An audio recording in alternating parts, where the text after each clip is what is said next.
Hey guys, welcome back. So today we are going to be talking about your power hour. And for most people, they're like, power hour, what is that? A power hour is three things: it is consistent, it is intentional, and it's meant to be productive to your business. There are a lot of things that you can do in this business, but sometimes they're not productive. Scrolling Facebook, commenting on stuff.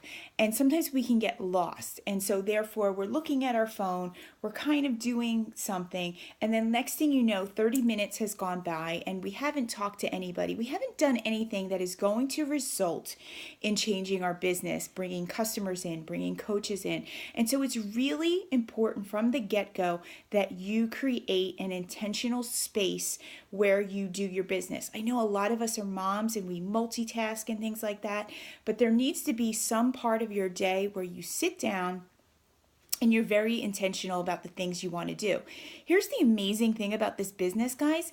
The more intentional you are, the less time it actually takes to do the job. It's oftentimes when we aren't focused that we kind of get off track, we don't get things done, and then we kind of feel like frustrated. And so, what are some things that you need to do during a power hour? Here's the thing, guys.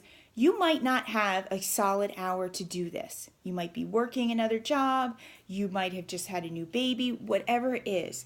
And so I would challenge you that whatever time you do have, start there and be consistent with it. And so maybe it's a half hour every day, but please be consistent with it. I admit on the weekends, I don't stop posting, but I do tend to kind of loosen up. It's the weekend, right? But when I was building my business to an elite level style business, I wasn't taking off in the weekend. And the coolest thing about this business is you get to determine what your level of commitment is. And so let's talk about this power hour.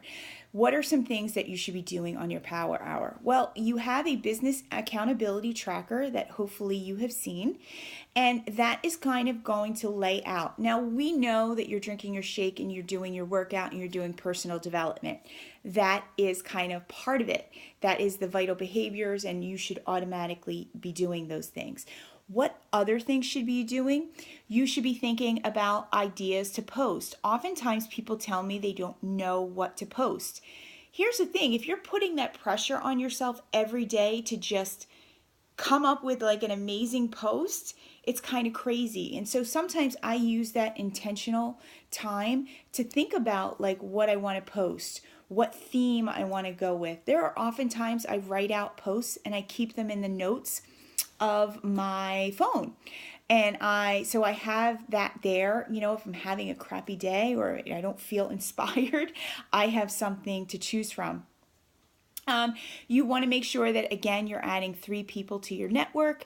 And so that can be Facebook friends, IG friends. If you have a business page, which you probably don't because you're a new coach, but add 3 people.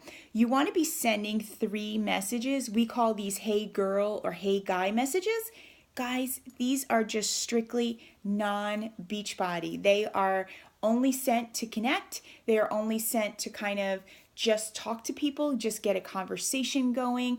And it's really where you will find the most natural way to kind of talk to people. And so, it might be that you're asking, hey, what's that vacation spot you went to? Did you like it? It just might mean, hey, I'm glad I connected with you on Facebook. I apologize that I never said hello to you before, and now I'm taking the time to do so. What have you been doing? Those kind of messages. If you consistently do those kind of messages, your inbox will definitely grow. The next thing you want to do is you want to invite 3 people. And that means invite, guys. That means inviting them to a business opportunity. It means inviting them to a challenge group. It means inviting them to a free group maybe you're doing. But you need to do some solid invites. People that grow their business are people that actually reach out about the business. The next thing you want to do is you want to be joining groups and participating in them. A lot of times when we talked about those 3 unique things about you, I would bet you that there's a lot of groups that you can join. For instance, my teachers join a lot of teacher groups. One of the first groups I joined was my neighborhood page. My high school alumni page was another one. And you don't want to just kind of sit there and hide, because that's really not going to build your business.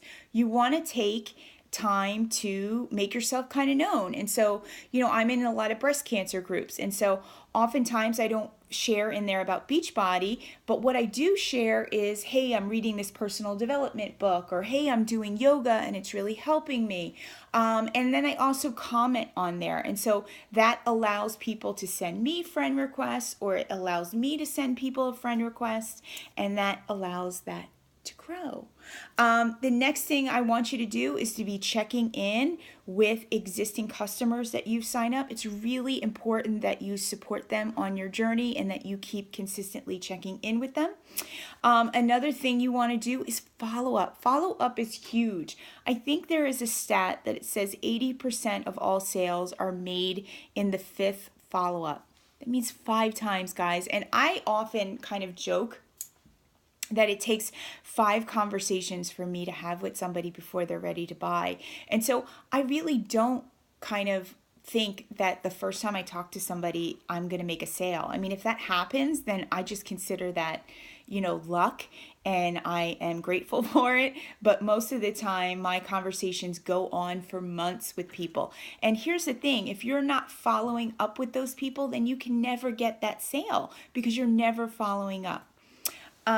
And so that is a power hour. And the last thing I would do is make sure you have a to-do list. I start a to-do list every time I do a power hour, because I want to make sure I don't get off track. It's so easy to have people message you or have things go off and you get off track. And so you want to make sure that you start with your to-do list and that you actually start to see things being crossed off.